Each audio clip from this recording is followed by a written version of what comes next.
आप सबके आशीर्वाद से नेताजी की इस कर्म भूमि पर सेवा का अवसर मिला है। मैं राष्ट्रीय अध्यक्ष जी की बुनियाद पर कहता हूँ, उनकी ताकत पर कहता हूँ, समाजवादी पार्टी की ताकत पर कहता हूँ, अपने किसी कार्यकर्ता साथी का अपमान बर्दाश्त नहीं करेंगे। इसलिए क्योंकि आज परिणाम आया है, अभी तो हम लोग काउंटिंग से निकल के आए हैं। अभी मुझे नहीं पता कि पार्टी के नेतृत्व का क्या आदेश है हम लोगों के लिए, हमारे लिए, दरोगा भाई के लिए। जो भी आदेश आएगा उस आदेश का अनुपालन करते हुए आजमगढ़ के लोगों, पूरे चुनाव भर विपक्ष के लोगों ने, मीडिया के लोगों ने बहुत सवाल किए, बाहर के हैं, आए नहीं, आने नहीं दी, इच्छा नहीं रही, केवल 15 दिन के हैं। तो मैं आज भरे मन से कहना चाहता हूँ, मेरे चुनाव जो उपचुनाव में हारा था, मुझे इस बात का इल्म था, जानकारी थी और एहसास था कि आम चुनाव 2024 में हम सबके नेता आदरणीय राष्ट्रीय अध्यक्ष जी आजमगढ़ आके लड़ेंगे। इसलिए मेरे आजमगढ़ के लोगों, हम आपके बीच ज़्यादा नहीं आए, इस बात को स्वीकारने में मुझे कोई संकोच नहीं। आज जब राष्ट्रीय अध्यक्ष जी ने मुझे आप सबके बीच भेजा है तो मैं विश्वास दिलाना चाहता हूँ, अपने अन्य सभी नेताओं की तरह आजमगढ़ की जनता को जितनी भी आवश्यकता होगी उससे ज़्यादा आपके बीच रह के आपकी सेवा करने का काम करूँगा। ये मैं सभी आजमगढ़ वासियों को विश्वास और यकीन और भरोसा दिलाना चाहता हूँ। मुझे उम्मीद है कि जो आजमगढ़ सदैव नेताजी की दिल की धड़कन रहा, जिस आजमगढ़ को राष्ट्रीय अध्यक्ष जी ने इटावा, मैनपुरी, कन्नौज से भी बड़ा गढ़ माना हो, ऐसे आजमगढ़ के लोगों, आपकी सेवा में कभी कोई कमी नहीं आने दूंगा। ये मेरा आप सभी से वादा है, सांसद के तौर पर नहीं, एक बेटे और भाई के तौर पर। आड़े जिलाध्यक्ष जी ने कहा कि इटावा, मैनपुरी, कन्नौज, बदायूं हमारा घर है, उसी तरह से आजमगढ़ भी मेरा घर है। ये घर वालों की सेवा जितना भी कर सकूंगा, कोई कसर नहीं रखूंगा। ये स्वीकार करते हुए कोशिश करूंगा कि जिस उम्मीद के साथ आपने हमें जिताया है, आपकी हर उम्मीद को पूरा कर सकूं। बहुत बहुत धन्यवाद। जय हिंद, जय भारत।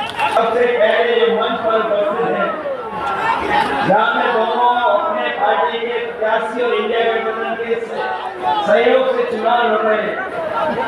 अपना लखनऊ साहब, सनातन पांडे जी, मंच पर उपस्थित पार्टी के वरिष्ठ नेताओं प्रकाश सिंह जी, राम बसंत जी, विधायक वीरेंद्र यादव जी, लालबाबू यादव जी, अंकित भारती जी, अंसारी जी, काशीनाथ यादव जी, अरविंद सिंह जी, विजय यादव जी, राजेंद्र यादव जी, त्रिवेणी राम जी,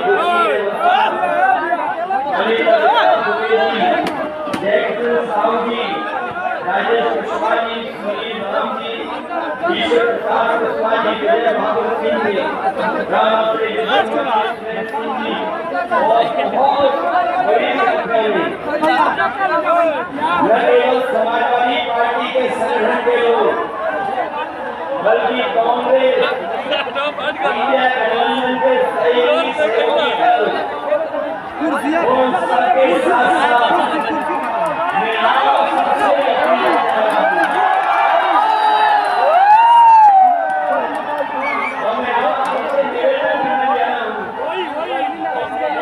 जो लोग सत्ता में रहे हैं 10 साल से,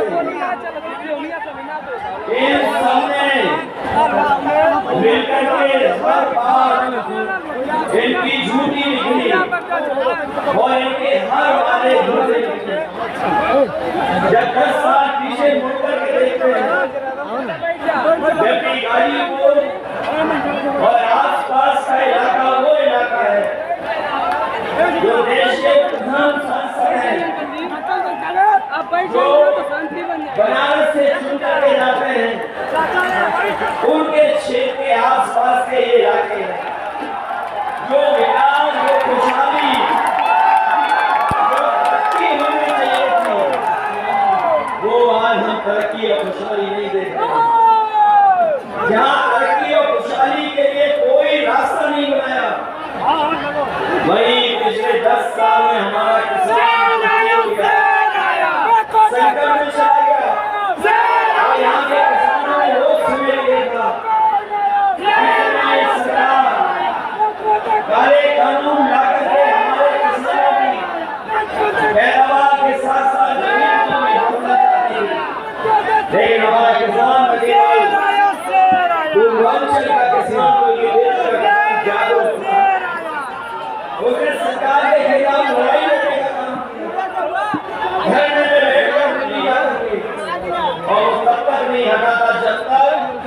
सरकार ने काले कानून वापस नहीं ले लिए। और मैं आपको कहना चाहता हूं, मैं यहाँ के गाजीपुर के अपने तमाम समाजवादी साथियों का मैं धन्यवाद और आभार इसके लिए प्रकट करना चाहता हूँ कि जिस समय 2022 के चुनाव से पहले मैंने यहीं से रथ यात्रा शुरू की थी आपके जिले से। यहाँ पर वो समाजवादी सरकार का बना हुआ पूर्वांचल जोड़ता है, उस गांव प्रधानपुरा से हमने शुरू किया था और जो सहयोग समर्थन आपसे मिला था, मुझे नहीं पता था कि मुझे रात में भी चलना पड़ेगा। मैंने सुबह रथ यात्रा शुरू की थी, पूरा दिन पूरी रात चल करके जब मैं लखनऊ पहुंचा था, मुझे याद है सबसे पहले वही खबर मिली थी कि जहां किसान के आंदोलन की वजह से और उत्तर प्रदेश के चुनाव की वजह से भारतीय जनता पार्टी ने वो काले कानून वापस ले लिए थे। उसके लिए हमारे गाजीपुर के किसान और नौजवानों को भी बधाई देता हूँ, जिन्होंने सड़क पर आकर के उस सरकार के खिलाफ खड़े होकर के आंदोलन को आगे बढ़ाया। न केवल काले कानून लाए थे ये लोग, बीजेपी ने हमारे किसानों को ये भी वादा दिलाया था कि उन्हें मौका मिल जाएगा तो किसानों की आय दोगुनी हो जाएगी। और जब भी यहाँ प्रधानमंत्री जी आए वो कभी वो बात नहीं भूले कि कभी लोकसभा में आपके एक सांसद जी ने कहा था कि यहाँ पर इतनी गरीबी है कि लोगों ने दाने बीन करके खाना खाया था, दाने बीन बन करके।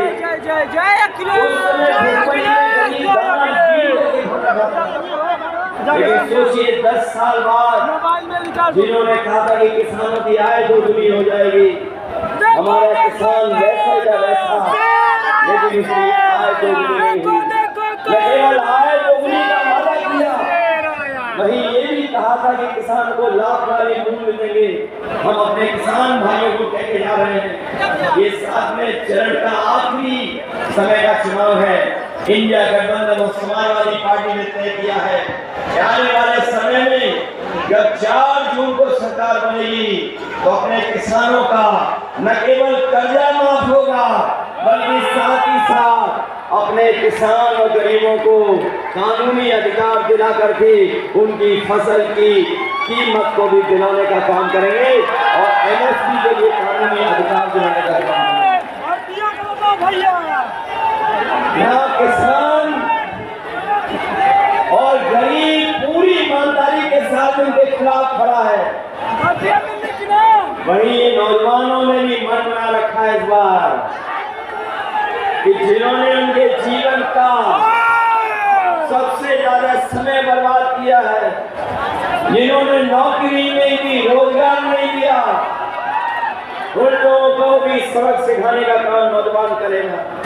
और यहाँ पर जो नौजवान मौजूद हैं और जो लोग दूर से भी सुन रहे होंगे, देख रहे होंगे, वो जानते होंगे इस सरकार में जितनी भी परीक्षाएं हुई उन परीक्षाओं के सबके पेपर लीक होंगे।